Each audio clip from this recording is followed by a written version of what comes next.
Fred, vai. Olá, amigos do programa Tocando Oculto. Hoje aqui novamente comigo aqui uma pessoa muito especial, trazendo conteúdo de ponta e conteúdo que tem muito a oferecer para as pessoas a nível de informação relevante. A gente está falando aqui de Arthur Neto. Tudo bom, Arthur? Seja bem-vindo aqui ao canal Tocando Oculto e hoje trazendo mais histórias, conteúdo sobre a Serra da Beleza, que vale a relevância que tem o tema. Seja bem-vindo. Obrigado, Fred, obrigado a todos. É um prazer estar aqui com Tocando Oculto. Vamos bater esse papo aqui sobre ufologia.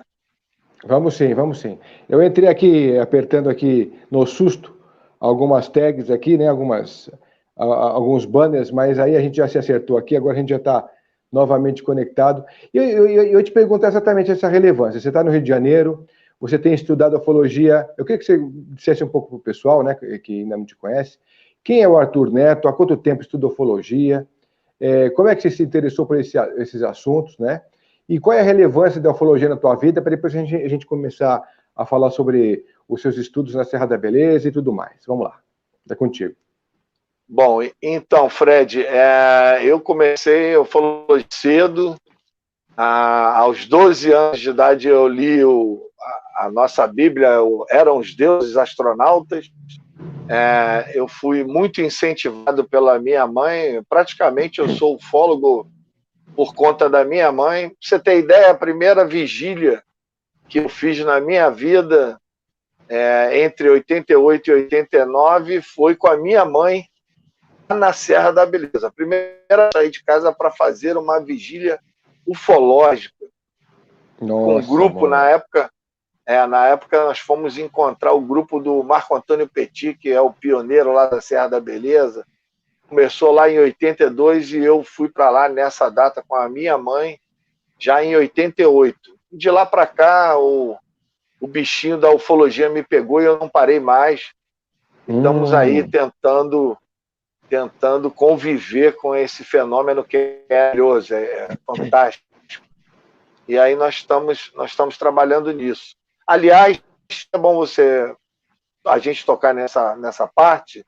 Hoje eu me dei conta, eu acabei de chegar da Serra da Beleza, eu estava lá há 4 dias, acabei de cheguei a coisa de 2 horas atrás, Sim. E hoje eu me dei conta de que no Brasil talvez não exista uma pesquisa numa determinada localidade tão contínua, que tivesse tido tanta continuidade como é o nosso caso.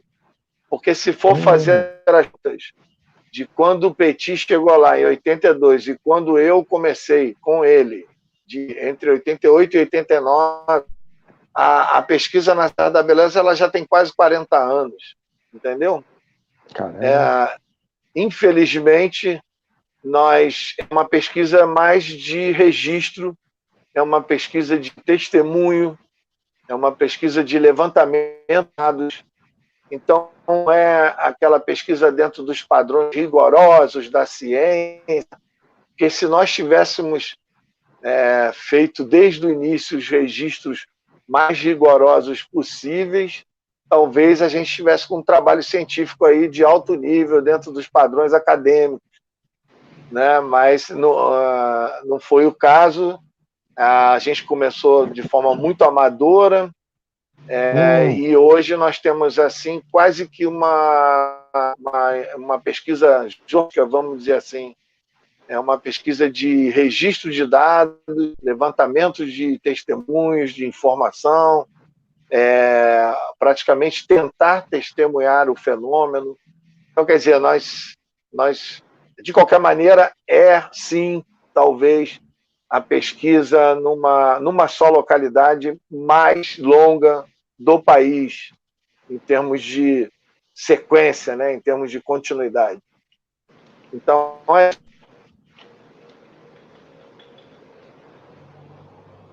Alô? Estou te ouvindo, pode falar. Oi, Arthur. Não, que você ficou mudo aqui, para mim não sabia se você estava conectado. Não, muito legal. É que eu terminei a resposta. Então tá bom. Eu só queria deixar um registro aqui, tem também um pessoal entrando aqui. Oi, Fred. Boa noite, excelente tema. Muito obrigado pelo seu trabalho. Por favor, mande um abraço para Yasmine e para mim. Grande abraço, então, Bernardo. Grande abraço para você e Yasmine. Valeu. Obrigado pela sua conexão, tá? Muito legal.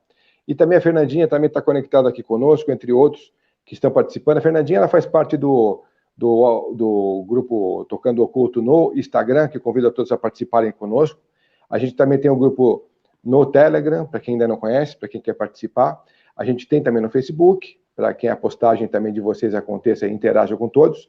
E aqui a gente convida sempre uma pessoa que tem muito o que contar, que tem algo relevante para deixar, e a gente mostra, então, a todos esse conteúdo, essa relevância. E hoje a gente trouxe nosso querido Arthur Neto falando sobre os OVNIs na Serra da Beleza, que na verdade fazem 40 anos de estudo já, né? Ele acabou de abrir o jogo aqui para a gente falando que começou esse estudo há 40 anos, e é difícil uma pesquisa com tamanha relevância ter tanto tempo de duração e permanecer, né? Os estudos continuam, as histórias continuam. Eu queria que você deixasse, então, eu queria que você deixasse esse registro sobre as curiosidades que você viu quando você gravou com a gente naquela primeira vez, né, com o David. Um grande abraço aí para o David também, que está acompanhando a gente. Valeu, David. Grande abraço para você, meu irmão. E a gente fez vocês fizeram um ótimo trabalho lá de pesquisa, depois foi para a History também, né, um pouco do conteúdo de vocês e tal. Deixa registrado para a gente como é que foi essa vivência e o que ela te trouxe realmente de histórias assim marcantes, que você fala, nossa, essa experiência foi histórica para mim, foi diferente, foi muito marcante. O que você pode abrir para a gente aí? Na realidade, a gente pode apontar um ou outro fato um pouco mais, vamos dizer assim, impactante, né? Alguns, inclusive, foram parar na mídia, nesse caso que foi parar no History e tudo mais, e outras televisões, outras produtoras já estiveram lá conosco.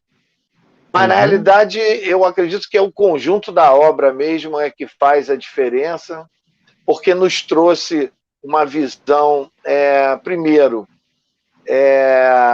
aonde nós estamos mais perto do fenômeno UFO é quando você está em campo, quando você está no locais aonde o fenômeno acontece, é quando você está na eminência que acontece, porque também tem esse detalhe.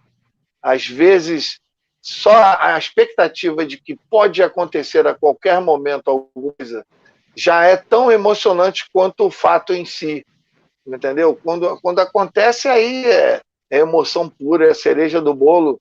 Mas o fato de vocês estar lá, naquele ambiente, eu posso até mencionar dias atrás,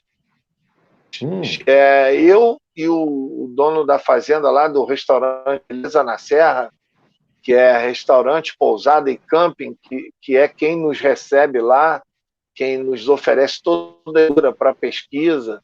Os nossos principais locais de pesquisa são dentro da propriedade desse grande amigo, Arnaldo, que é um empresário local lá.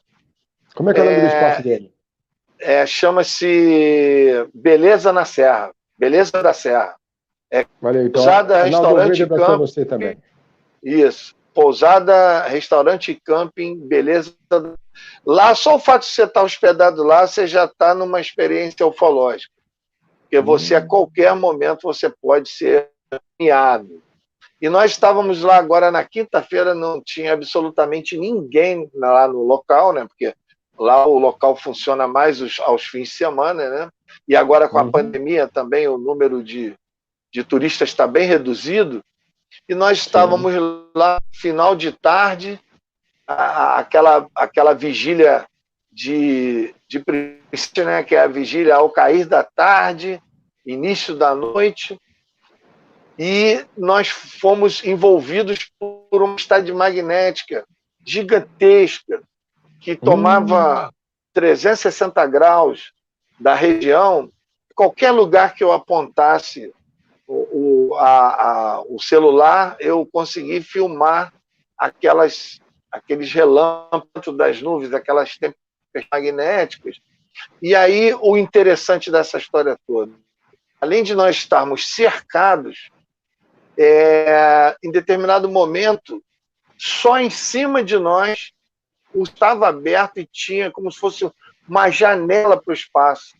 Só em cima de nós, você olhava para cima, você via as estrelas.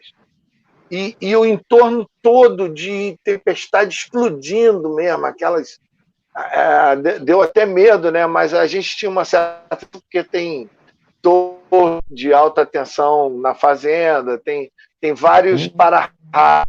Então nós estávamos relativamente seguros, mas ao mesmo tempo dá medo, porque a quantidade de carga magnética explodindo em torno da gente. E aí imagina a expectativa de alguma coisa ufológica aparecer nesse momento é total, né? Nós estávamos ali praticamente a qualquer momento. E nós vimos alguns clarões estranhos que a gente não tinha identificar. A gente viu alguma movimentação de luz que, de repente, em 2 segundos, você virou o rosto, voltou, não está mais lá, entendeu? Nossa. Então são, independente de você classificar como ufológico ou não, realmente são coisas que acontecem inexplicáveis, que você não consegue explicar. Então, o que acontece? Hoje eu tenho certeza que a gente não segue, vamos dizer assim, os padrões, os protocolos acadêmicos de pesquisa, mas a gente consegue, ao longo desses últimos anos, manter uma consistência, um número de registros razoável, inclusive com testemunhas, que isso valida vamos dizer assim, a longevidade dessa pesquisa. E valida o próprio fenômeno UFO no local. Ou seja, a presença desses ditos ufológicos e dessas entidades lá, ela é totalmente fato, ela é totalmente comprovada, não há que se duvidar. E aí eu me lembrei de uma coisa, na época que aconteceu um episódio comigo e com outro pesquisador, onde nós vimos um objeto com uma luz muito grande, aquela história que foi contada no programa Ana com OVNIs. Inclusive, tivemos problemas na vista, o meu amigo teve praticamente a máquina dele foi apagada, nunca mais funcionou, porque ele tentou fotografar. Eu queria que você conta isso para nós um pouco mais detalhado, porque agora que você já tem essa... a gente está num programa que já passou, inclusive, né? Essa história passou no Encarando com os OVNIs, mas agora isso. Qual é a consequência física disso? A vista melhorou? Você que ficou ruim da vista, foi ele? Foi meu amigo, porque ele não usa óculos. Eu uso óculos, eu estava com binóculo. Então, de certa forma, eu fui um pouco protegido. Eu tive, sim, uma conjuntivite. Por exemplo, o fato aconteceu no sábado, a minha conjuntivite durou até quarta-feira, mas foi uma coisa branda. Ele não, ele estava olho nu, ele teve realmente... No dia seguinte, no domingo, ele já acordou secreção nas duas, tapando praticamente as duas vistas. Na segunda-feira, ele acordou com os olhos muito inchados e foi ao oftalmologista. E até então ele não estava ligando uma coisa, estava ligando o fato do problema da vista ter sido por conta do que a gente viu. Mas na hora, na entrevista, o médico fazendo lá as perguntas de praxe lá para ele foi aí que ele se tocou e o médico falou que ele sofreu uma conjuntivite por exposição de ação muito intensa. E esse meu amigo, nós tínhamos feito um trato de que nós tínhamos guardado as câmeras. A gente, na realidade, a gente estava repetindo uma coisa que o Petit tinha feito no passado, de guardar as câmeras, de prometer não fotografar nem filmar. E algumas dessas experiências que o Petit fez deu resultado, eles apareceram. E repetimos a mesma coisa. Guardamos o equipamento, filmadora, máquina, mentalizamos que não íamos fotografar nem filmar e não deu outra, meu amigo. 15, 20 minutos depois, começaram a pipocar uns clarões no céu. Quando a gente olhou, era o objeto em si, eu pude ver no binóculo. Aliás, hoje nós temos precisamente a distância, na época nós não tínhamos, nós estávamos a 1.660 metros de distância. Veja bem, 1.600? 1.660 metros de Nossa. distância. Ou seja, a 1.660 metros nós tivemos afetada, nós nos víamos todo iluminado, o meu amigo perdeu a câmera dele, uma câmera digital de mais de R$1.000, isso a 1.660 metros. Você vê como é importante a questão da segurança quando você está de frente para um desse. Ou seja, primeiro, proteja os olhos. Segundo, não se entusiasme em tentar fotografar, porque você pode perder seu equipamento. É uma boa dica. Você pode estar com uma máquina poderosa de milhares de dólares e vai perder. Porque esse tipo de energia que a gente não sabe o que ela pode proporcionar estragos, né? Então, voltando no dia, nós estávamos a mais de 1.660 metros e eu pude ver no binóculo que o aparelho em si ele não era muito grande. Ele era do tamanho de um carro, um pouco menor carro talvez, mas o arco de luz que ele emanava era uma coisa de 50, 60 metros, a gente calculou mais ou menos, porque pegava uma parte da montanha, uma parte da estrada e mais um pouco abaixo da estrada. Mas a grande novidade é o seguinte, o local onde o objeto estava, não sabe se ele estava pousado ou se ele estava apenas pairando, nós, na época, nós não tivemos condição até lá para checar as marcas, a possível marca, porque era uma mata muito fechada. Na época, a gente podia até ter ido, na realidade a gente vacilou. A gente podia ter ido até lá, mesmo com a mata, mas aconteceu, tipo 3 anos e 4 anos depois do episódio, uma grande queimada na região, porque na época seca, na época do inverno, a tendência das queimadas é muito grande. E aí nós fomos até o local e um amigo nosso, com o drone, filmou a região que foi devastada pelo fogo, pela queimada, e aí a marca apareceu. A marca está 4 anos exatamente no local onde nós vimos. E detalhe importante, essa marca é uma marca em forma de elipse. A elipse é aquele formato de bola de ficando. E esse formato de naves é o formato reportado lá na região. Vários casos de pessoas que viram as naves, elas reportam que as naves tinham formato na forma de bola de futebol americano, na forma de elipse. E a marca que está lá é uma forma elíptica, é uma marca elíptica.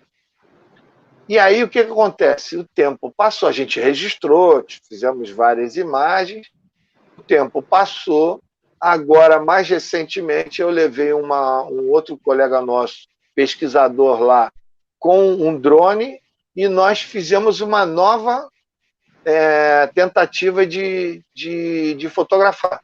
E não é que a marca lá ainda... Nossa, que interessante. Ou seja, 8 anos depois, está bem mais castigada, né? Já não está mais tão elíptica quanto há 4 anos atrás. Aí um detalhe importante, na ufologia existe um parâmetro de tempo de que essas marcas normalmente duram. Essas marcas, em média, elas duram de 8 a 10 anos. Ou seja, essa marca está dentro da ufologia. Ela durou 8 anos. Inclusive, eu estou para lá agora com outro amigo, com o drone, e nós vamos fazer um registro mais próximo, aproximando. A gente vai porque nós vamos tentar fazer um jogo de imagens comparando com as primeiras fotos lá das queimadas de 4 anos atrás. Então a gente vai para poder mostrar que é a mesma marca. que está na minha posição, entendeu? Importante. Aonde se desenha as extremidades da marca, não nasce mais capim. Só nasce capim no centro da marca mas o desenho exato da elipse não nasce mais capim. Você vê perfeitamente o chão batido ali naquela parte. Então, eu achei fantástico. Isso corroborou o nosso caso, assinou embaixo o nosso caso. Então, é um dos últimos registros mais importantes lá da Serra da Beleza. É importante você também dizer da importância que se tem esses estudos por tanto tempo, porque se tem gente querendo destruir esses estudos através de fatos nada elaborados, existe uma ameaça, quer dizer, não é uma ameaça real, mas já é um ruído que podia ser evitado. Eu não sei por que se faz isso, mas você tem presenciado, né, esse ruído a nível até internacional sobre a ufologia, tentando desacreditar o fato, tentando desacreditar as provas, não é isso? Infelizmente, isso hoje é uma realidade, a gente tem que conviver. Tem pessoas, eu não sei por que razão, mas tem pessoas que parece que buscam uma forma de obter notoriedade e ficam tentando desqualificar casos antigos, clássicos, tanto da ufologia como da ufologia mundial. O problema é o seguinte, para efeito vamos dizer assim, efeito de ciência, vamos dizer, a tecnologia evoluiu, então é interessante você usar a tecnologia de reavaliar e revisitar casos antigos e poder comprovar a veracidade de determinados casos que são mais antigos. Tudo isso é muito válido. Só que isso só tem relevância se for feito com qualidade, se for feito com profundidade, entendeu? Se for uma avaliação criteriosa, rigorosa, entendeu? Não é você pegar agora meia dúzia de fatos, juntar, geralmente são fatos inconsistentes, superficiais, não são relevantes para desqualificar os casos antigos e estão sendo usados aí levianamente. Na realidade, muito disso vem pelo fato de que esse conceito, esse de desqualificar casos, ele vem do exterior. Geralmente, quando é coisa só porque é de gringo, chega aqui e vira verdade absoluta. Isso não é real, entendeu? Então, nos entristece muito, porque a ufologia hoje ela carece de um ponto de vista mais positivo, de um ponto de vista que construa. Nós temos que aprimorar nossos métodos, nós temos que aprimorar nosso olhar essa ufologia e daqui para frente fazer uma ufologia melhor e não destruir. Então, eu não sei porquê, tem meia dúzia de camaradas aí que, porque nunca pesquisaram nada de autoria própria, entendeu? É só na base do copiar-colar, porque tem muito isso também, né? Fica copiando coisa do exterior, trazendo para cá, colocando em busca de visualizações. Visualizações agora parece até que virou moeda, porque está todo mundo querendo visualizações, e fica nessa corrida de rato aí, esse desespero. Também uma boa dose de arrogância, de poder dizer, não, eu descobri, eu consegui desvendar. Eu acho isso realmente nocivo. A ufologia não precisa disso. A ufologia precisa, sim, de um olhar positivo, de um olhar que construa, de um olhar que traga um novo ponto de vista. A gente preocupada em aprimorar a pesquisa, entendeu? E o pior, esses personagens ainda se auto-intitulam científicos, quando na realidade é de balela. Ninguém faz ciência dessa maneira, entendeu? Nenhum deles tem formação acadêmica de ciência, nenhum deles trabalha em laboratório científico, nenhum deles pertence a nenhum grupo de universidades que usam método Então, isso tudo é uma grande piada, entendeu? Na minha opinião, é mais um copiar mesmo de americano, dando valorização, valorizando coisas de americano, que se você for buscar no núcleo da questão, não tem relevância. As informações são superficiais, são rasas, são inconsistentes para querer desqualificar casos antigos, entendeu? Então, infelizmente, existe isso hoje na ufologia. Eu acho que nós estamos precisando fazer uma ufologia mais séria. Atualmente, qualquer coisa que se discuta na mídia sobre se é UFO, se não é UFO, se é avião, como aconteceu agora recentemente com a história lá do suposto OVNI, lá do programa do Datena, entendeu? Qualquer coisa vira uma guerra, as pessoas parecem que não têm condição de conversar como civilizada, a necessidade de ter razão é maior, então fica uma coisa ruim para a ufologia, porque na realidade a gente teria que estar discutindo no alto, respeitando sempre a opinião do outro, entendeu? E não, em determinados momentos, chega à beira às ofensas, entendeu? Então, quer dizer, infelizmente nós estamos vivendo esse momento, a gente tem que mudar, a gente tem que fazer, pensar, a gente tem que descer do pedestal, entendeu? E fazer uma ufologia mais construtiva, mais positiva. Arthur, eu também tenho ouvido muito, quem eu entrevisto aqui, os ufólogos que passam por aqui, dizendo que também parece que existem um ou outro no meio aqui do Brasil que se acha o dono da cocada preta, se acha o poderoso da ufologia, que todo mundo responde a ele. Né? Essa é uma questão. A ufologia se transformou em feudos, né? E os donos desses feudos, o tal. Justamente essa é a crítica, até me desculpe, eu estou fazendo uma crítica aqui. Essa é a crítica que eu coloco aqui para debate, que é justamente isso. Sozinho ninguém vai a lugar nenhum, entendeu?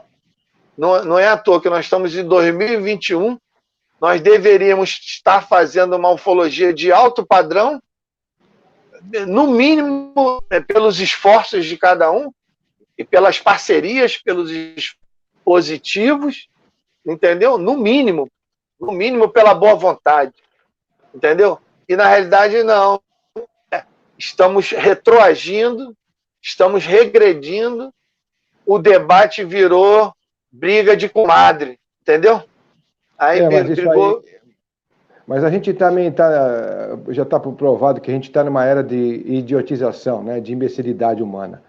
Então, basta ver o que é discutido em mídia, o que se tem de relevância, para a gente perceber que realmente a boa parte da população ela está idiotizada mesmo, ela está imbecilizada. Então, cada vez com menos capacidade reflexiva e dando seus devidos valores e importância àquilo que realmente deveria ser estudado, repensado e avaliado como pesquisa, como estudo e colocado bola para frente. Então, essa briga de egos faz parte dessa idiotização que a gente está falando, somado aos egos, né, individuais aí de cada um, que realmente é uma pena.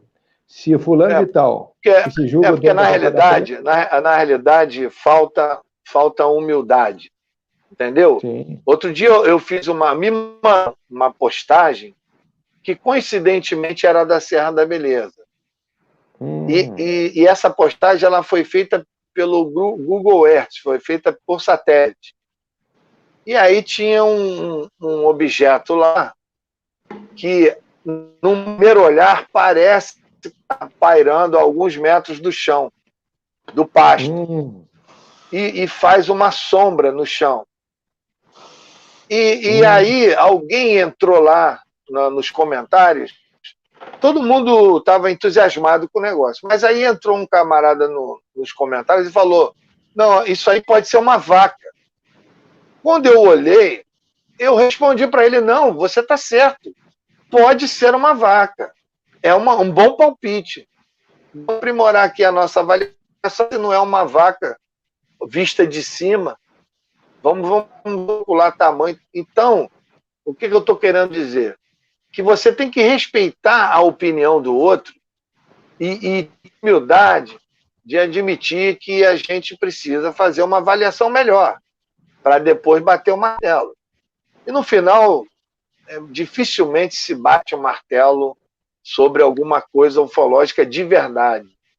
Porque você vê, a briga feia e tão mal educada, vamos dizer assim, entre essa história aí do suposto OVNI lá do Datena, e aí eu te pergunto, qual é a importância, avião, qual é a importância de não ser OVNI e ser avião? E era um avião. E aí vamos para o outro lado. Vamos supor que era um OVNI realmente. Aí brigalhada danada para decidir que era um OVNI. E o que vai mudar na nossa vida se é OVNI ou se era um avião? É apenas mais um registro. Mas eu não sei o que acontece. As pessoas entram num modo de não sei, a necessidade de ter razão, a necessidade de sobrepujar o outro que tem uma opinião diferente, ela é tão grande que acaba ninguém chega a conclusão nenhuma. Essa é a grande verdade. No fim de contas, ninguém chega a conclusão nenhuma. Quando eu falei sobre mas o que eu quero dizer, qual é a importância disso? Entendeu? Não, mas então, a relevância vai além. Quando você vê o Danilo Gentili falando sobre o Bilu, lembra? Feito uma matéria ridícula, idiota, imbecil, ridicularizando a própria ufologia, entre outros casos que se faz. A mídia, essa mídia idiota que a gente tem aqui, ela só quer sensacionalismo e promove a idiotização do próprio tema. E coitado de quem entra com seriedade para falar dele, porque aí acaba sendo ridicularizado. Olha os doidos lá falando disso. A gente teve amigas aqui que foram pro Ratinho, não viu, eu vou acabar vendo depois isso aqui. Vendo, no Ratinho mesmo, ele apresentou uma ideia sobre quem já teve abdução, e eu quero também ouvir o que eles disseram, porque quem vai em grandes mídias geralmente acaba sofrendo essas ignorâncias dos apresentadores, da própria produção, que não tem absolutamente base nenhuma para se falar o que tem que falar, né, para se perguntar o que tem que se perguntar. Então, resultado, o povo continua ignorante sobre muitas coisas, porque podia estar mais além, porque a própria produção do programa é idiota. Ela é imbecil porque ela não conhece o assunto mesmo. E ela devia se informar mais, ter melhores bases para apresentar um conteúdo mais relevante, para mostrar, a gente já sabe que não está sozinho faz tempo, o Pentágono já provou isso ano passado, declarando isso, né, na verdade. Vocês, pesquisadores, já sabem disso há mais de 40 anos, só no Serra da Beleza. Fora outras pesquisas que já se vêm há tantos anos, né? E você acabou de acrescentar um ponto extremamente importante. Se nós precisamos evoluir, e na realidade com esse comportamento nós estamos regredindo, aí os céticos e os que não conhecem nada ganham mais condição de não acreditar na ufologia. Exatamente. Ou melhor, de querer ridicularizar a ufologia. Ou seja, nós estamos dando condição, com o nosso comportamento destrutivo, negacionista, nosso comportamento que chega a ser infantil, chega uma hora que você fala, pô, esse cara está precisando de chupeta, entendeu? Que a necessidade de ter razão, de aparecer, de ser o melhor, de ser o dono da informação mais precisa, é tão grande que você vê que é uma postura de chupeta. E aí sim, ó, vem os detratores, os céticos, e bando de... Eles brigam entre eles. O que eles devem falar é isso, ó. Eles se degladiam entre eles. Entendeu? Mas Arthur, eu vou também fazer uma parênteses aí, porque eu também vejo um pouco dessa coisa do ego subindo em alguns dos pesquisadores. Porque às vezes a gente convida, a gente faz algumas observações importantes que quer levar esse trabalho para frente, e alguns próprios ufólogos, eles se acham se acham com o rei na barriga. Então, quer dizer, eles também alimentam isso de alguma forma. Então, a gente tem a questão, porque a questão é muito grande, a questão vem desde a ignorância massiva das mídias, onde tem a produção, que pode apresentar um programa desse numa TV aberta, o apresentador, então já começa, esse conglomerado já é completamente fora de pesquisa, eles não estão nem aí com isso daí, eles não acreditam nisso, às vezes colocam você lá para você ser ridicularizado no ar. Eles fazem de tudo para que isso aconteça, muitas vezes é assim que a gente vê. Os temas apresentados também. Então, e pessoas que se dizem isso, que se dizem aquilo, que se dizem aquilo outro. Então, vai se somando a isso, aqueles que têm seriedade, aqueles que têm competência, também tem um pouco de ego em cima disso. Tudo bem, tem o seu tempo de estudo, tem o seu suor investido ali e tal, mas cabe um pouco de humildade também de alguns deles, para que abram espaço em outros lugares para conseguir falar essas verdades e expor cada vez melhor o seu plano, sua pesquisa, com um pouco mais de humildade. Então, eu vejo também, então, é uma somatória, né, de coisas, como eu te falei. Então, tem ego envolvido do pesquisador, tem ignorância da produção, tem um monte de coisa envolvida, que quem sai perdendo com tudo isso? Sai perdendo a pessoa que está do outro lado querendo informação relevante, o público, querendo seriedade. O público, cara. O que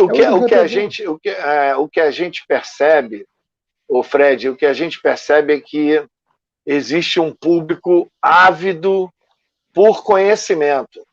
Ele quer ser ufologia dentro de um aspecto mais profundo, mais analítico, mais sóbrio, entendeu? Sem essa contaminação toda.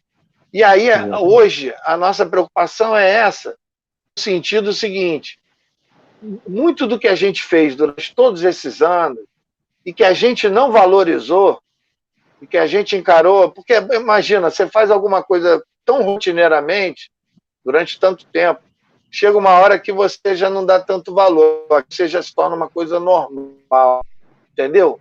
E aí, quando o tempo passa, hoje a gente olha para trás, a gente vê que muito daquela coisa simplesinha de botar uma cadeira lá no topo da montanha e ficar esperando aparece, muito disso que a gente parece que é bobo e é simples e é corriqueiro, na realidade traz no bojo um conhecimento fantástico e que a gente só não teve o trabalho de registrar, de transferir dados, porque à medida que você começa todo o factual da pesquisa e você começa a colocar isso na forma de registro, vira conhecimento. Exatamente. E você pode, no futuro, cruzar dados, você pode escrever um livro, você pode escrever uma apostila, você pode criar uma aula. E hoje eu vejo que muito do conhecimento que a gente achava uma grande besteira, hoje é informação extremamente pertinente. Por exemplo, a gente mencionou aqui, outro dia me perguntaram, a gente falando sobre vigília, comportamento em vigília, procedimentos em vigília. E aí perguntou, se você está lá em vigília e um objeto aparece, qual é o seu comportamento?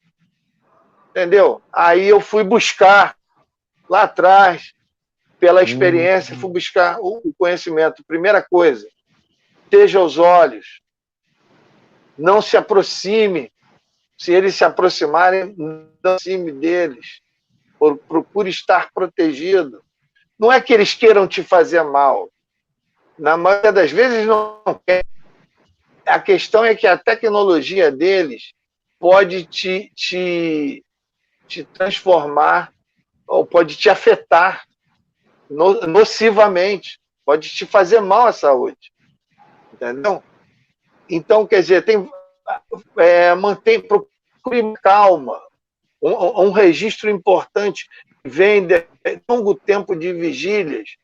Hoje eu posso afirmar com tranquilidade, eles se comportam geralmente da maneira que você reage, que o seu grupo reage.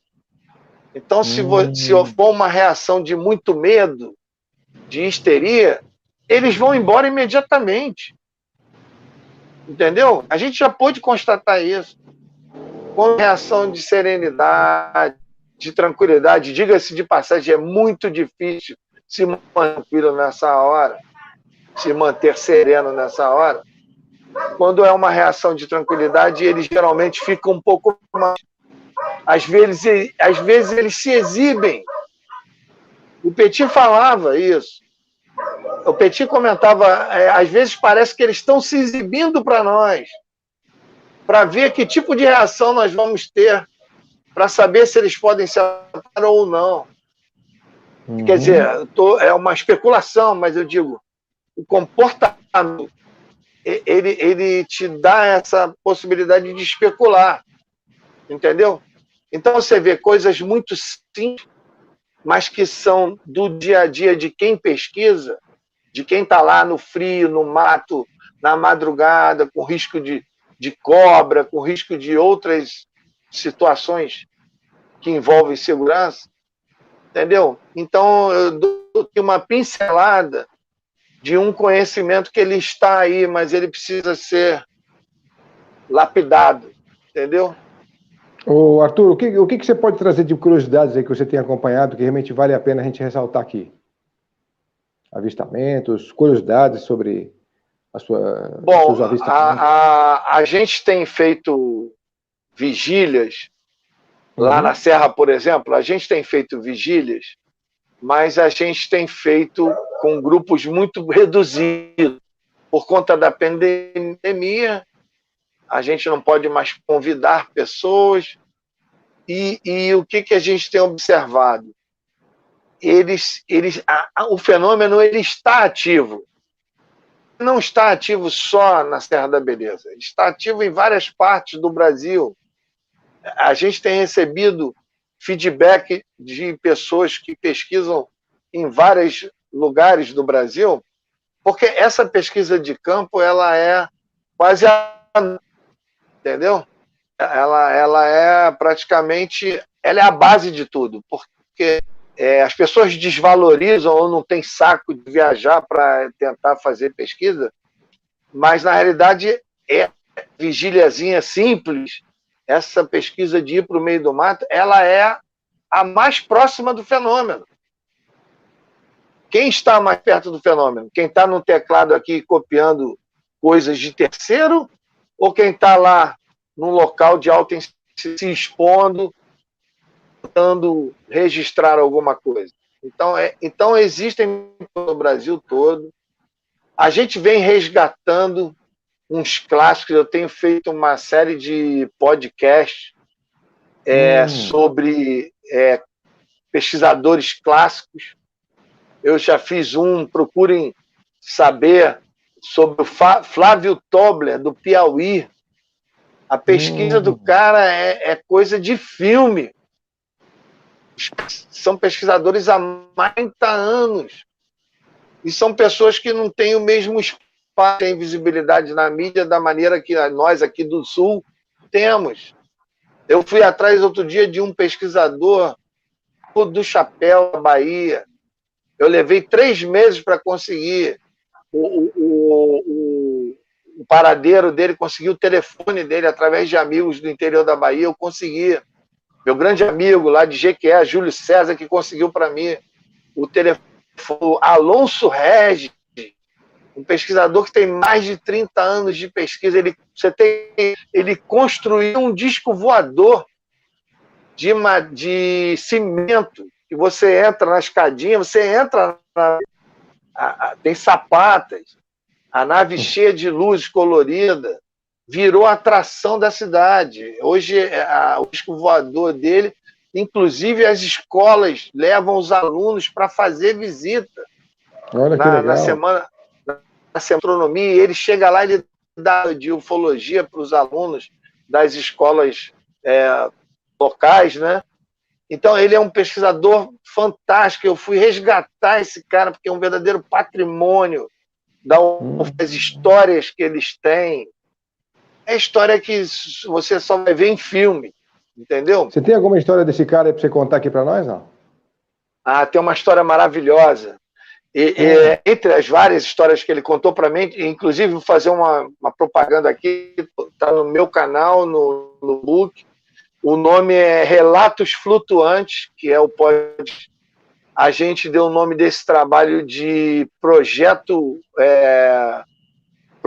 UFO, que é justamente o registro de pesquisadores clássicos, né? A gente está fazendo só com essa galera clássica mesmo, que não está hoje aí na mídia, mas que são pesquisadores maravilhosos.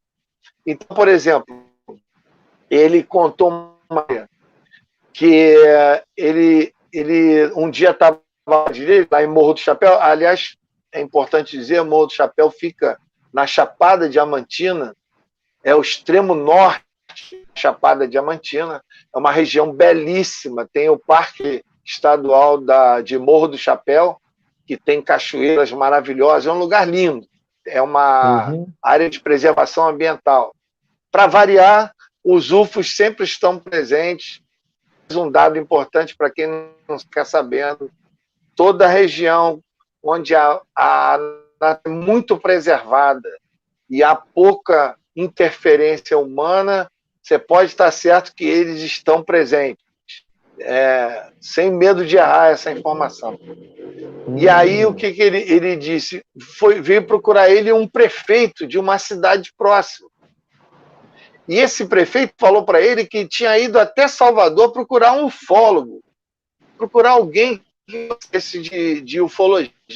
E lá em Salvador indicaram o Alonso Regis, Morro do Chapéu, que na realidade estava ao lado da cidade do prefeito. Coisa ao lado que eu digo é coisa de 300 quilômetros. E aí esse prefeito convidou ele para ir até lá. E aí ele foi até lá. Chegou lá, tinham vários casos acontecendo na região lá do prefeito, e o prefeito queria a ajuda de algum ufólogo para investigar e para acalmar a população também. Aliás, ele faz esse trabalho de informação para que as pessoas fiquem esclarecidas, para não pensar que é fantasma, para não pensar que é assombração, essa coisa toda. E aí o que aconteceu? Ele conheceu um grupo de meninos, mais ou menos uns 10 meninos, que estavam andando lá numa fazenda e viram uma pessoa. Acharam que era um bicho. Viram uma pessoa. E eles acharam que era um bicho, né, vendo de longe, e eles procuraram se aproximar. Quando se aproximaram, era uma pessoa, mas eles falaram que parecia um motoqueiro, que estava de macacão e capacete, e não tirava o capacete. E era dia claro, sol a pino. E aí eles se aproximando e eles notaram que essa pessoa era verde. A roupa, o macacão, era tudo verde. E aí eles começaram a gritar com essa pessoa e falar: quem é você? Onde você mora? Quem é seu... E esse ser, ele sequer olhava para eles. Ele nem deu bola. E eles chegaram muito perto. Aí eles ficaram com medo e resolveram chamar os pais. E aí vieram os pais de um meninos e se aproximou e começou a gritar com essa pessoa, perguntando de onde ele era, falando que ali era propriedade particular, quem era o pai dele, qual era o nome dele. E o ser nem olhava para eles. Inclusive, um dos pais chegou e falou: olha, eu vou lá pegar um ferro. Aí ele falou: ferro quer dizer uma enxada ou uma foice. E se esse cara não me responder, eu vou tacar o ferro nele. E aí, nessa hora que foi lá buscar o ferro, e aí já tinha multidão, já tinha as senhoras, todas à distância olhando, diz que esse ser mexeu num equipamento que tinha no peito, na roupa, apertou uns botões lá e apareceu um tubo de luz e ele simplesmente subiu pelo tubo de luz e entrou nas nuvens na frente de dúzias de testemunhas. As crianças, os pais, as mães, todo o povoadinho ali viu esse ser subindo por um tubo de luz entrando na nuvem. Então, esse foi um dos casos mais extraordinários que ele contou. Ele contou vários casos. Ele falou que tem uma estrada lá, que ele até me disse qual era a estrada, vai de cidade para cidade, qual cidade que vai e tal, que determinado trecho, mais ou menos uns 150 quilômetros, ele batizou, e na região toda é conhecido como dos discos voadores. Porque todo mundo que passa nessa estrada tem experiências extraordinárias com esse tipo de fenômeno. Se passar a noite, então, aí é quase que certo. Entendeu? Aí imagina a vontade que eu tô de ir lá passar na estrada dos discos voadores, né? Quem estiver vendo aqui que tiver curioso, como é que chama o lugar lá? É Morro do Chapéu. Morro do Chapéu. E você entra lá no meu Face, Arthur Neto OVNI, você vai ver lá o podcast Fatos Flutuantes. Aí você vai ver a entrevista inteira do Alonso Regis de Morro do Chapéu. E detalhe, nós gravamos com Flávio Tobler do Piauí também histórias maravilhosas. Maravilhosas. Você tem ideia? Conta alguma história deles então, aí. Vou contar uma. Tem uma de um caçador que ele viu um objeto pequeno que ele diz assim, tamanho de um orelhão, a gente chama de sonda. Eles estavam pescando, mas ele estava com a arma dele e o objeto rondou eles e trafegou na frente deles e o cara foi e atirou no objeto. Acertou o objeto. E o objeto caiu, ficou lá como se tivesse avariado. Eles ficaram olhando com muito medo de longe. Dentro da canoa, dentro do rio, o objeto caiu na terra. E aí eles ficaram vendo e o objeto dava umas pequenas explosões, como que estivesse querendo pegar no tranco. E aí, depois de alguns minutos, veio um outro objeto e recuperou esse objeto que tinha caído lá, e os dois fora juntos. E eles ali estavam assistindo tudo isso, entendeu? E tem uma outra história de um caçador que lá ele chama, achei engraçado isso, lá o pessoal fica esperando a caça passar, né?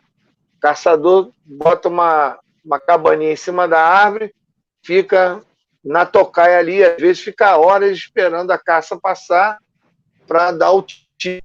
E eles chamam de caça, eles chamam de espera. E aí, quando ele me falou isso, eu falei, pô, a gente também fica em vigília. Na realidade, a gente está ficando em espera. Está esperando o disco voador, nós também estamos em espera. Aí eu até comentei com a galera, eu vou mudar o nome, não vai ser mais vigília, vai ser espera.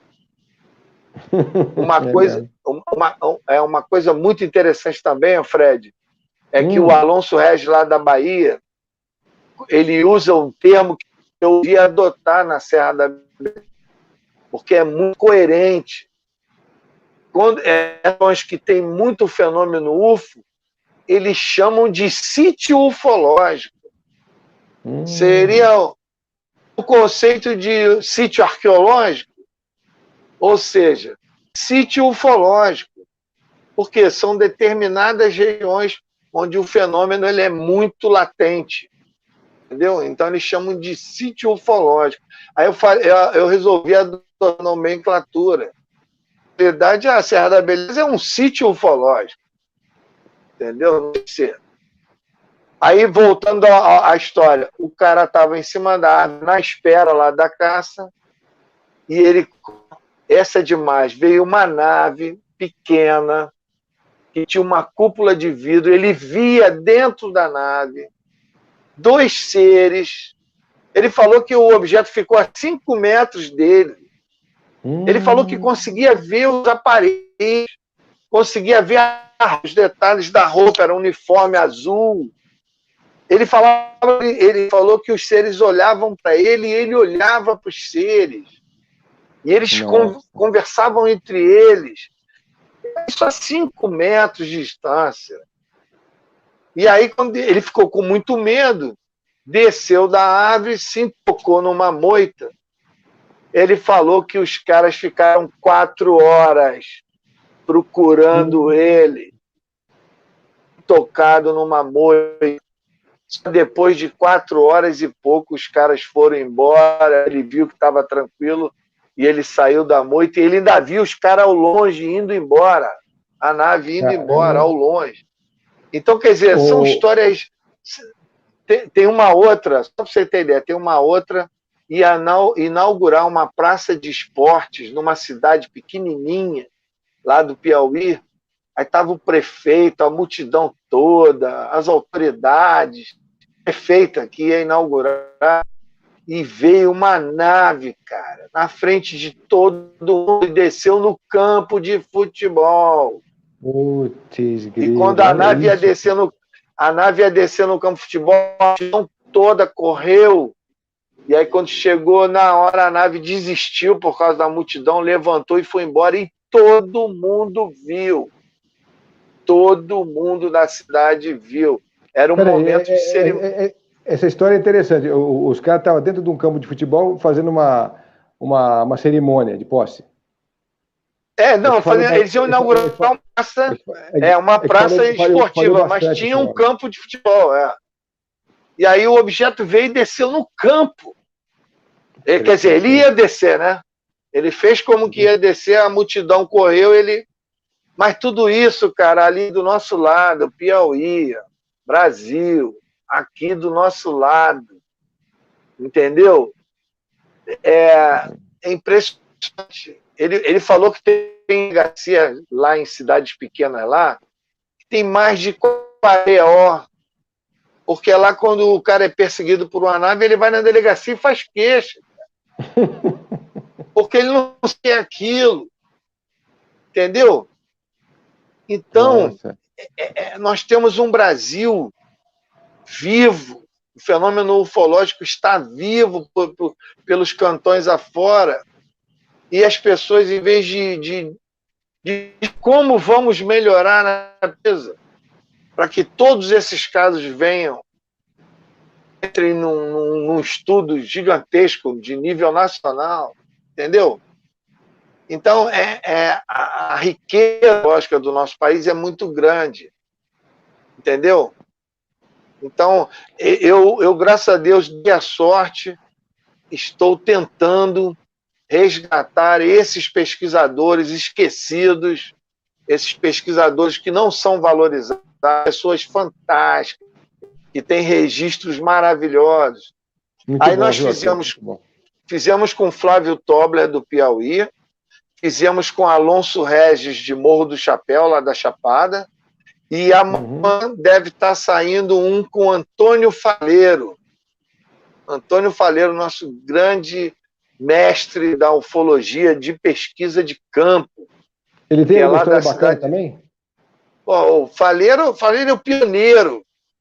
Eu sou pesquisador de campo hoje, porque com 12 anos eu li as histórias do Faleiro. Nossa, Faleiro tem 80 anos, da cidade de Passatempo, em Minas Gerais.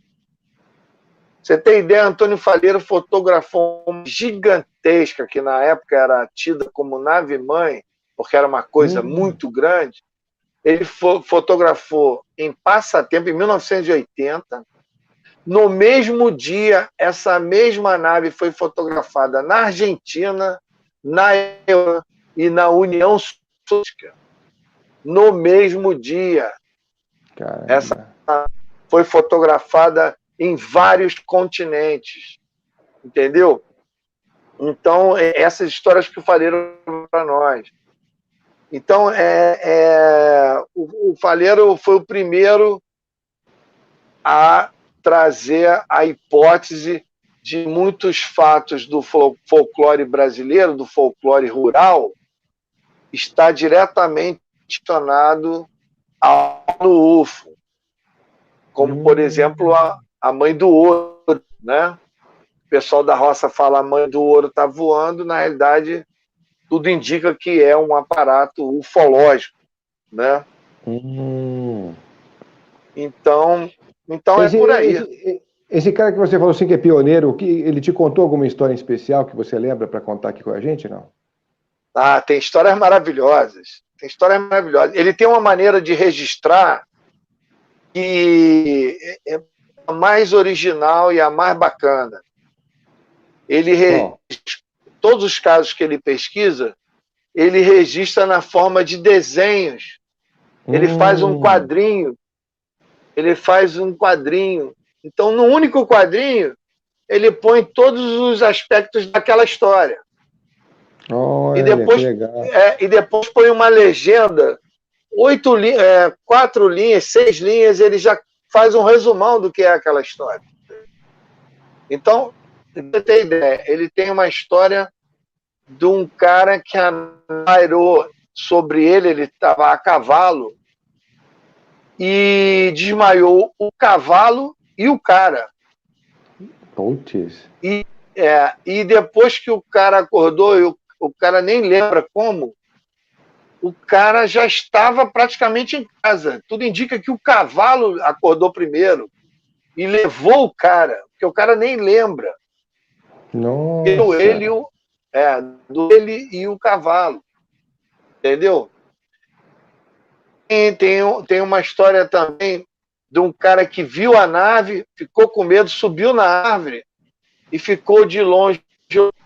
A nave pousou, os seres desceram, ficaram perambulando ali, mexendo em coisas em volta da nave, e o cara de cima da árvore assistindo tudo.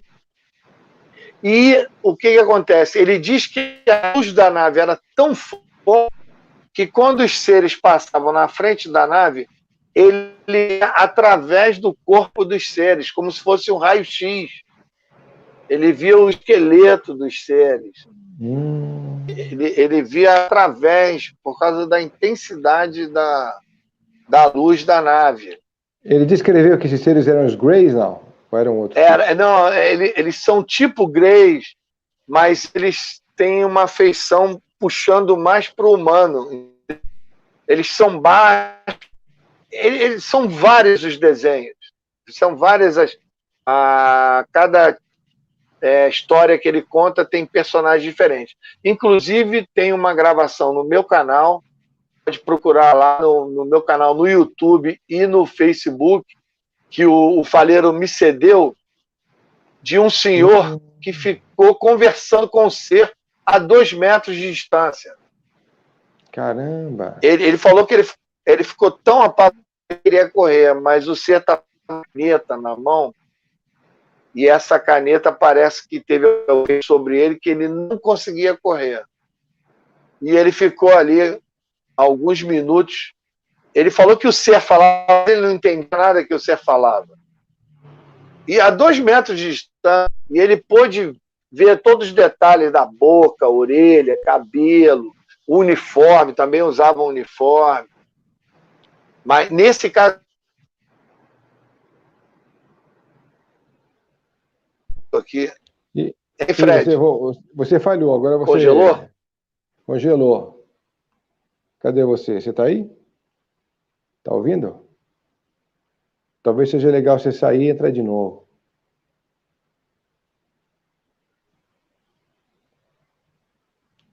Bom, enquanto o Arthur está aí... Congelou aí?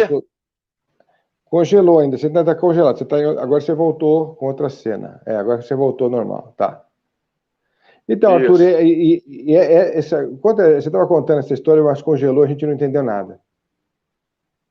Você puder repetir? Não, é o seguinte, o cara estava a 2 metros do ser. Eu estava conversando com ele, mas ele não entendia absolutamente o que o ser falava. Mas ele pôde ver e observar todos os detalhes da roupa.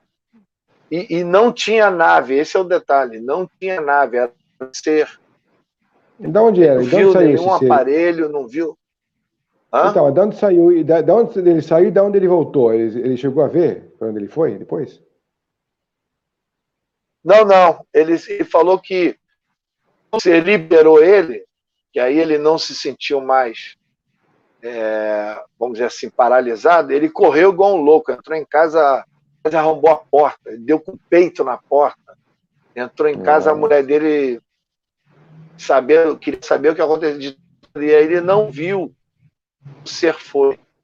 Simplesmente o ser desceu pelo pasto lá e desapareceu. Não viu nenhum objeto, não viu absolutamente nada, era só o ser. Essa história está lá, o próprio protagonista contando. Está lá e dá uma olhada. Legal. Bom. Tem mais alguma curiosidade bacana aí, Arthur, para você trazer para a gente aí? Seja da Serra, ou seja dos seus estudos ou pesquisas com os pesquisadores? A novidade é que nós, para voltar lá nessa Chapada Diamantina, já tem bastante tempo que a gente vem planejando, ainda não teve condição por causa da pandemia, e aí nós vamos percorrer, nós vamos lá para fazer pesquisa com o pesquisador, o Chiquinho de Igatu, lá da cidade de Igatu. Nós vamos lá visitar ao vivo e a cores o Alonso Regis, vamos fotografar e filmar o disco voador dele, vamos trazer o máximo de histórias e entrevistas que a gente puder. Então, eu estava programado para ir agora, por esses dias, mas, infelizmente, a pandemia deu uma reviravolta, né? Em vez de melhorar, a situação piorou, né? Pois é, tem até uma pergunta então, pertinente sobre isso aqui. Tem a pergunta aqui do Rodrigo, ele pergunta isso, Claro. Pergunta, como está a pesquisa de campo com esta pandemia? Porque aqui na minha cidade está difícil fazer pesquisa, tanto pelo lado financeiro, tanto pelo lado do afastamento de pessoas. Praia de Atafona, se não me engano. É isso? Deixa eu ver. Praia de Atafona. Não sei onde fica, não. O Rodrigo não colocou que... Aqui, deve ser aqui no Brasil mesmo. Mas como é que você tem alguma notícia disso? Como é que está essas pesquisas? É o que você falou, né? Está com dificuldade porque tem que ter pouca gente envolvida na espera, que se chama de espera agora, né? Não é mais vigília. Tem pouca gente envolvida. Ih, ele saiu. Daqui a pouco ele está de volta aí. Bom, pessoal, então se inscrevam no canal, repassem o que acharem importante dentro do canal. Quarta-feira a gente vai trazer Adriano Colangelo falando sobre a Gaia, né? Então vai ter várias curiosidades dele, nas viagens dele, os estudos que ele fez. Ele é um profundo conhecedor de assuntos herméticos, então vale a pena a gente ouvi-lo na quarta-feira. Bom, o Arthur está voltando aqui. Vamos ver se você continua firme e forte aqui ou se você vai ficar congelado. Não, agora voltou ao normal. Tá legal. Eu te perguntei, você lembra do que eu te perguntei, não? Se tem algum caso mais recente. Alguma coisa que você acha pertinente também trazer. Nós, como eu te falei, a gente está cheio de agenda, mas não pode cumprir a agenda, né? Porque o nosso trabalho ele é praticamente de viagem e de campo, né? E a gente não está podendo cumprir a agenda por conta da pandemia. Então, por enquanto, nós estamos produzindo. Esse material que eu te falei, que vai ao ar amanhã, sobre o Antônio Faleiro, é o podcast Relatos Flutuantes. O projeto é biografia. Nós estamos fazendo a biografia dos grandes clássicos da ufologia brasileira. Então, depois do Antônio Faleiro, nós vamos entrevistar vários outros ufólogos também, dentro dessa linha de ufólogos clássicos, que não tem tanta visibilidade e tem muita informação de ufologia para dar. Então, a gente vai manter essa linha. E mais recente, a gente esteve lá na Serra da Beleza e a gente foi ao Quilombo de São José, que é um quilombo que existe desde 1830. Nossa! E E lá a pedra chamada Pedra da Mãe do Ouro. A pedra ganhou esse nome há mais de 100 anos que os descendentes dos quilombolas falam dessa pedra. Por que se chama Pedra da Mãe do Ouro? Porque as luzes entram e saem dessa. Essa é fantástica. Ela é. Você tem até uma proteção natural lá. Você, para chegar até a pedra, você tem que usar aquelas perneiras. Muita cobra que tem na região, entendeu? Então, já cheguei a me perguntar se isso não é alguma coisa que foi feita para ser dessa maneira, entendeu? Para que... A gente já levou 2 televisões lá para tentar fazer um drone e o drone caiu. Nossa. Entendeu? Então, você tem ideia, drones, agora a gente já sabe como é que funciona. Os drones podem voar ao entorno da pedra. Em cima da pedra, cai. Inclusive, nós levamos o pessoal do History Channel lá para gravar e eles tentaram passar o drone em cima da pedra e o drone caiu. Era um drone sofisticado, uma coisa cara, grande, e o drone caiu. E eu tive que pedir a garotada, a rapaziada lá do Quilombo, ofereceu uma grana para eles irem buscar o drone. Eles trouxeram em meia hora. Foram lá no meio da mata, na montanha, o drone. E o drone deu sorte, caiu na mata fofa, não teve dano nenhum. Que bom.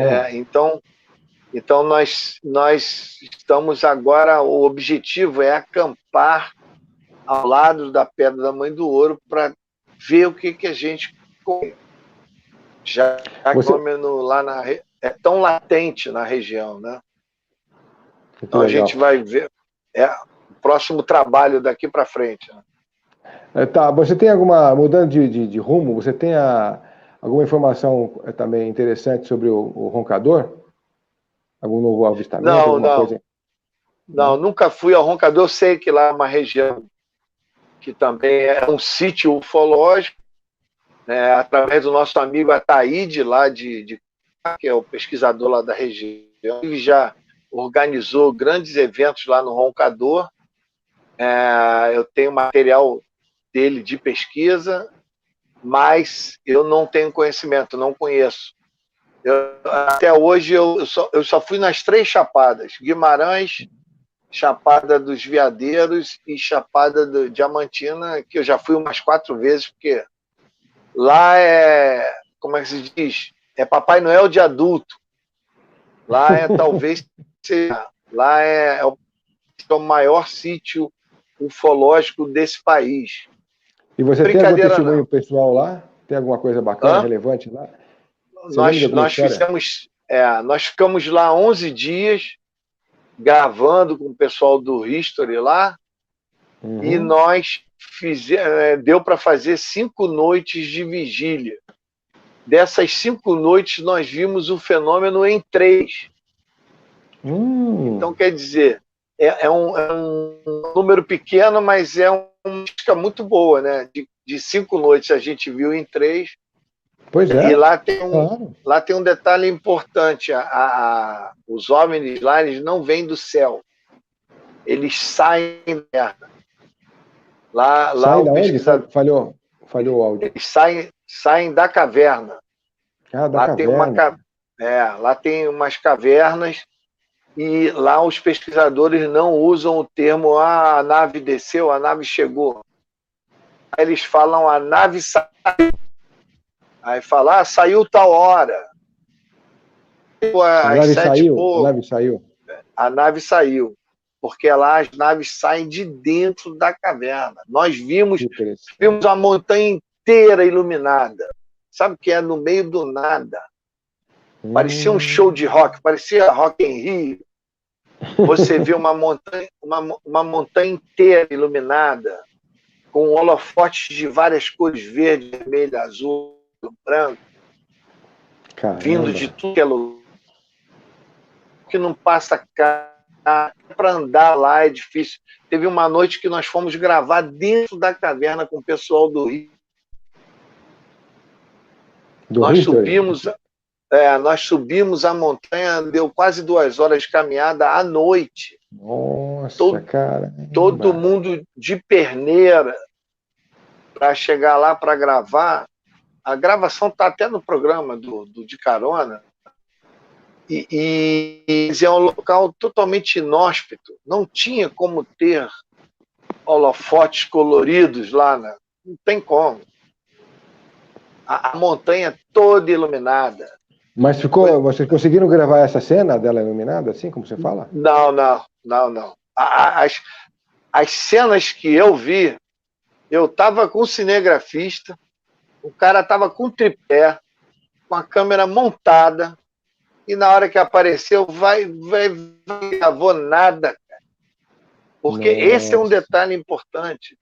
Na hora que o fenômeno legítimo ele se manifesta, a última coisa que você pensa é que vai fotografar ou vai filmar. Tem que estar com a mão no gatilho, tem que ter muita frieza, tem que dar muita Arthur, sorte. mas o ideal não seria talvez já levar gravando, porque à medida que você vê, já está registrando. Levar um equipamento com uma capacidade de armazenamento gigantesco, porque aí vai, enquanto está caminhando, vai gravando tudo, vai mas monitorando. Nesse caso, não seu. A gente montou o tripé, preparou a câmera, deixou tudo pronto. Mas na hora que apareceu, ninguém pensou em câmera. Também para conseguir fazer uma caminhada de 2 horas só para subir a montanha, haja bateria de câmera, né? E haja HD, né, para gravar tudo isso, né? É difícil, né? Não, e com o tempo você aprende, Fred. A coisa que menos importa é registrar. Entendeu? É claro, o registro seria fantástico, é maravilhoso. Se você conseguir fazer um registro fantástico. Mas na hora que você está de frente para o negócio, você nem pensa nisso. É tão extasiante. Você vale a vivência ali, aquele momento. Entendeu? Então tem essas questões aí. Ô, Arthur, a gente está chegando no finalzinho aqui, mas deixa eu fazer só uma pergunta aqui. Tem uma pergunta do Ibrahimovic Silva. Você já foi em uma 7 cidades sítio arqueológicas no Piauí? Pergunta. Não. Tenho vontade de ir, porque me parece que lá também é um sítio ufológico. Entendeu? Tenho muita vontade. Quando eu for lá encontrar o meu amigo Flávio Tobler, provavelmente nós vamos lá em 7 cidades. Você tem algum registro também sobre os índios chavantes lá na Amazônia? Os portais dimensionais que dizem ter lá pela região? E avistamentos também na região? O único trabalho que tem disponível é o trabalho do Rony Vernet. Depois vou até convidá-lo para vir aqui bater um papo. O Rony está fazendo um trabalho excelente de levantamento de tribos do Acre, ali tanto do lado brasileiro como do lado peruano, de tribos cujas naves passaram quase que descido nas tribos. Tem inúmeros testemunhos, inclusive com documentação da FUNAI, documentação do governo, está sendo inclusive liberada agora. Nesse momento está sendo liberada essa documentação, ele já postou isso essa semana. Então, o trabalho do Rony Vernet é um trabalho fantástico. É isso que eu digo. Tem ufologia séria, de qualidade, sendo feita no Brasil. Entendeu? E é muito legal, é muito louvável essa sua atitude de resgate de cultura, de pesquisa sobre a ufologia. Isso é muito louvável. Parabéns a você, a sua iniciativa. Não sei mais quem está com você. Eu não trabalho para mim. Eu tenho minha profissão, já ganho minha grana, tenho minha profissão, já tenho minha vida já. Eu faço ufologia por paixão. É visceral, entendeu? Não é para publicidade, a gente já tem, é o tal negócio, faz direito que você vai ser, entendeu? Quando você tem às vezes você tem um ufólogo ou outro que que faz direcionado só com conteúdo de ganhar dinheiro, então faz explorações de temas que não existem, conteúdos que não existem. E a própria pessoa é uma fake, né, sobre a história. Então, aí que entra aquela história que a gente conversou no começo. Isso somado a toda a falta de informação das equipes de TV, com o ego inflamado desse pesquisador, que na verdade não é pesquisador coisa nenhuma, então gera essa instabilidade criativa e de conteúdo 100% confiável da ufologia que a gente está falando aqui. E você está trazendo isso e resgatando esse pessoal aí, esses pesquisadores, de uma forma louvável. Você está sozinho nessa ou tem gente contigo nisso aí? Não, tem bastante gente fazendo uma ufologia, vamos dizer assim, de bastidores, ufologia silenciosa, mas é séria, tem um conteúdo entusiasmante, essas histórias que eu contei para você, entendeu? Porque imagina, rapaz, imagina você ir em lugares e encontrar esse tipo de fato, porque isso é factual, é objetivo, isso acontece de verdade nas regiões. Ninguém está inventando nem exportando ufologia de gringo, não, entendeu? Então, o nosso país é muito rico, entendeu? E eu fica bem claro aqui, a minha crítica é com o máximo de humildade possível. Eu queria estar vendo era parceria, era evolução. Exatamente, Arthur, exatamente. Do que essa coisa que a gente pode chamar de autodestrutiva. É uma idiotização, é uma idiotização por parte de alguns que se dizem ufólogos, que na verdade não fazem nenhuma contribuição expressiva para a ufologia como fato, como de verdade, né? Mas enfim, você imagina, seguir o exemplo desses grandes lutadores aí, todos esses que eu fazendo a biografia UFO, lá o nosso podcast, todos eles já faixa de 80 anos, entendeu? Todos eles já deram uma grande contribuição, porque são pessoas que, quando a gente usava, já estavam atrás de UFO, cara. Entendeu? Olha que legal. Então, e é onde está as melhores histórias, onde está o melhor conhecimento, entendeu? Eu acredito que tem um público que está ávido por conhecimento. Eu ainda acredito nisso, entendeu? Sim, tem. Aqui mesmo no canal tem bastante gente ligada nesse assunto, em ocultismo, e a gente sempre tenta trazer um pouco, fazendo uma cumplicidade aqui com a consciência, trazendo sempre gente que tem relevância nos assuntos discutidos. Então, você é um deles também, que a gente trouxe aqui com esse conteúdo que você acabou de colocar. A gente já trouxe o Boaventura, o Maldonado, o Petit, enfim, tem vários ufólogos que a gente trouxe por aqui, deixando o seu recado, deixando sua pesquisa. A gente falou também dos livros do Petit, né?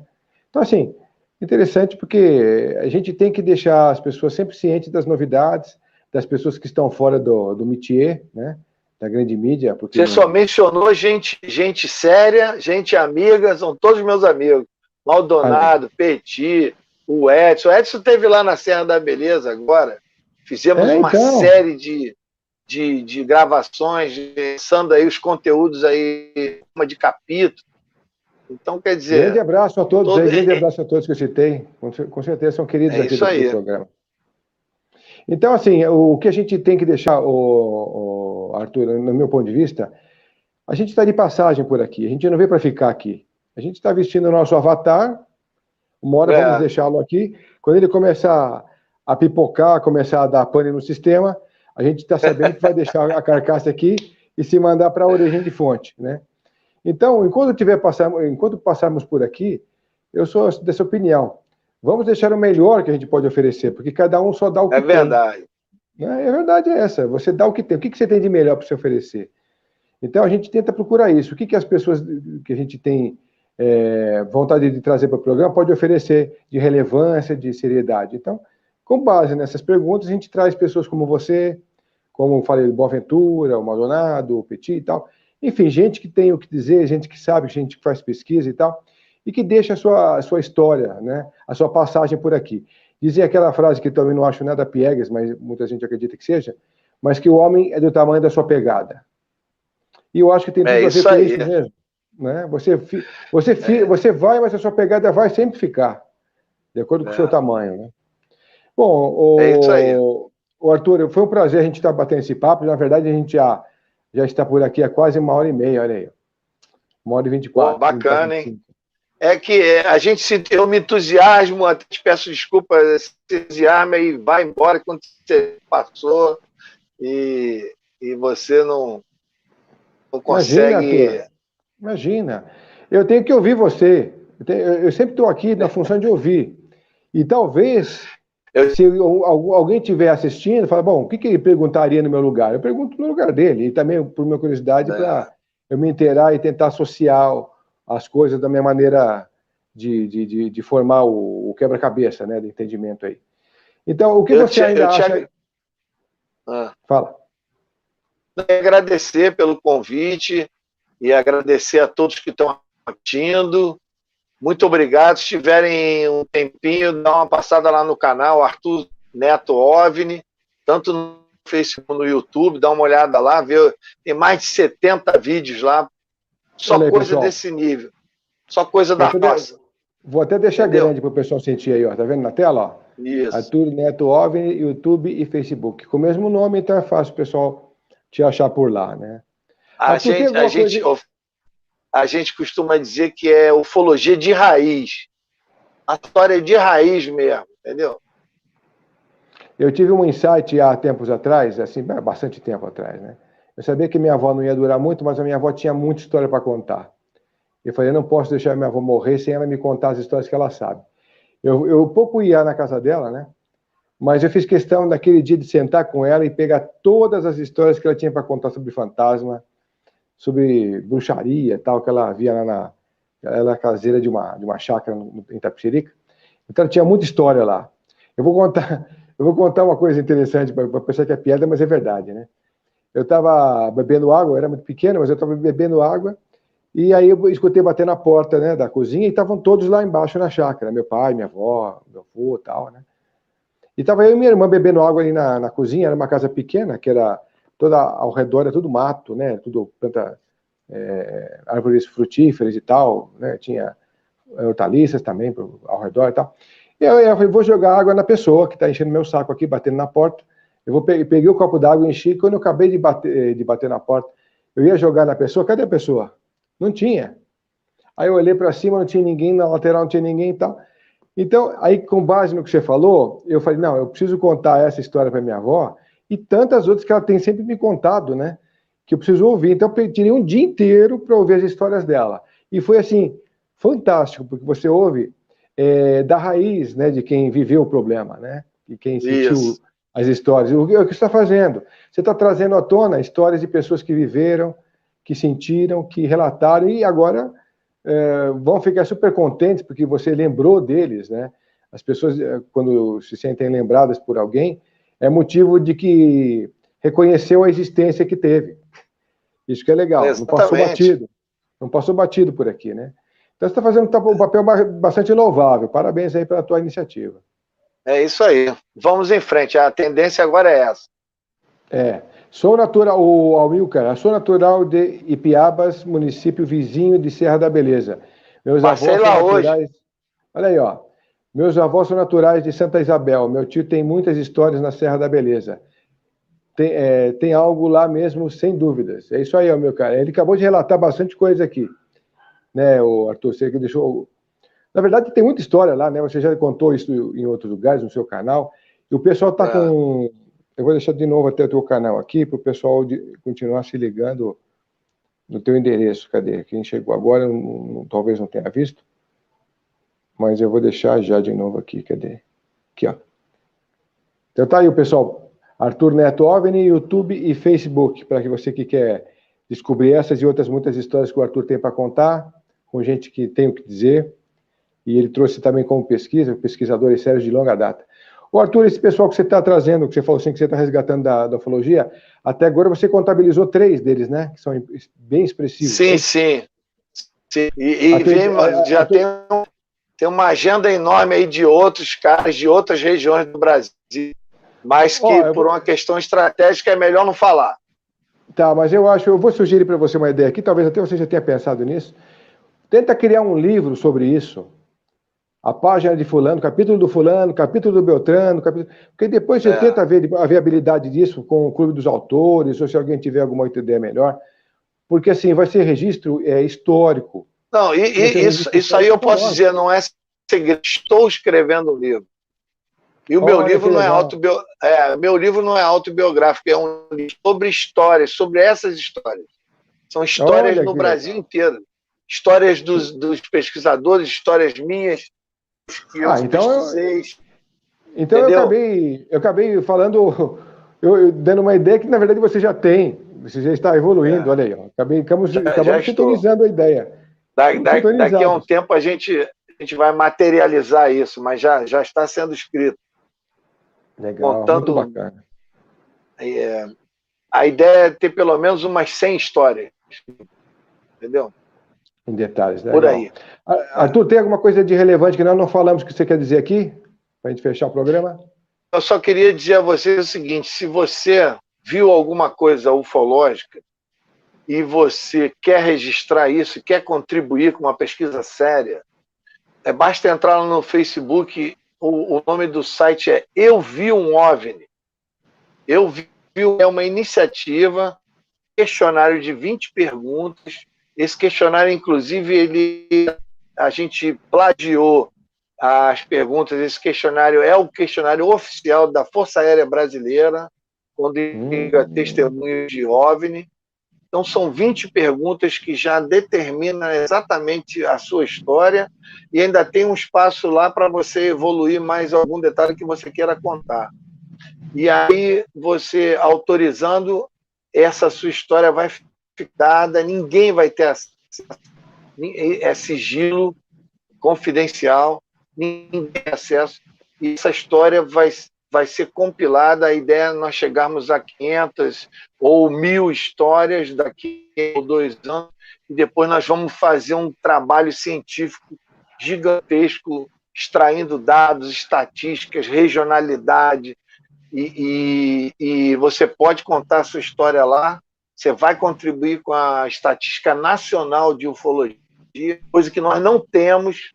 Esse trabalho é justamente para isso, para no futuro a gente ter uma estatística nacional oficial, entendeu?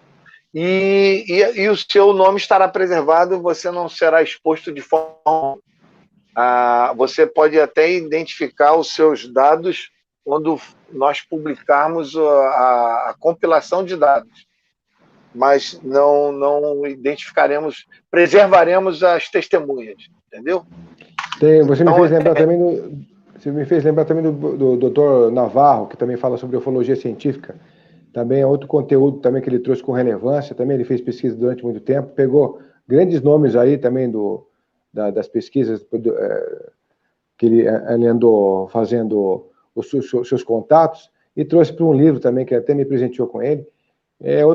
Também outro pesquisador de campo bem sério também. Acho que você deve conhecer o Dr. Navarro, né? Não, aqui infelizmente eu não conheço. Não conheço. Agora é o seguinte, o nome é OVNI, é muito simples. Entrou lá, 20 perguntinhas, você conta a sua história lá, conta a sua experiência e você vai estar contribuindo para a Estatística Nacional de Ufologia. Falhou o áudio. É Eu Vi OVNI? Eu Vi um OVNI. Eu Vi um OVNI, tá ótimo. Para fechar então, olha só o Rodrigo Cunha dizendo, Arthur, espero você na praia de Atafona, Rio de Janeiro, para uma vigília e pesquisa de campo. Na época de Magé, te ajudei, você lembra? Isso. Um abraço para o Rodrigo, obrigado aí por tudo, Rodrigo. Bom, Arthur, então foi um prazer a gente estar junto nessa história toda que você trouxe para a gente da Beleza, da Serra da Beleza. A gente vai se falando para outros momentos. Quem sabe você tem mais curiosidades interessantes também com outros pesquisadores, que você pode voltar ao programa, contar e rechear aqui com bons contos, né? Você acha, só para uma ideia que eu acabei esquecendo de te perguntar no meio da conversa, que você acabou falando outras coisas, mas você acha que no nosso folclore, você falou de um personagem, mas você acha que dentro do folclore que o Monteiro Lobato montou, tem alguma coisa que você acha que pode ser de OVNI, de extraterrestre, no meio de tudo isso? Sim, não sei Monteiro Lobato especificamente, mas a coisa está diretamente relacionada ao fenômeno OVNI. desde câmara cascudo que você consegue identificar pelas características, entendeu? Mas sobre Monteiro Lobato especificamente, não saberia te dizer, entendeu? Tem uma série legal também que está passando na Netflix sobre um pouco do... fizeram uma adaptação mesmo, né, de uma história contada brasileira aqui, né, na Netflix. Como é que chama a série, Fê, você lembra? Cidade Invisível. Que é uma série legal. Ainda não vi. Não viu? Mas não, conta ainda um pouco do folclore brasileiro. É uma série brasileira, está passando na Netflix. Bom, gente, então, olha, Arthur, obrigado mais uma vez, como eu te falei, te agradecendo aí, esperando voltar a vê-lo numa outra ocasião com mais conteúdo. E quem sabe a gente consegue trazer o nosso amigo David Duarte, porque o David tem história, hein? O David nem sempre abre a boca, mas ele também tem história para caramba para contar dos avistamentos dele. Né? Eu acho que o David te agradeço. Contar. Te agradeço, estou à disposição. Tá ótimo. Bom, pessoal, obrigado então a vocês por estarem conosco em mais um Tocando Oculto. E espero voltar a vê-los. Então, quarta-feira a gente tem aquela live que eu falei, né, com o Adriano Colangelo, falando sobre Gaia. E como ele é um estudioso do campo hermético, vale a pena a gente ficar de olho no que ele tem a dizer, porque ele vai trazer grandes revelações aí pra gente, tá bom? Sobre a nossa querida Gaia, tão judiada, tão destruída pelo rastro nocivo e cancerígeno do ser humano pisando por aqui. Bom, valeu então, Arthur, mais uma vez, obrigado. Até a próxima. Obrigado, Fred, obrigado a todos aí. Boa noite. Boa noite. Valeu, gente.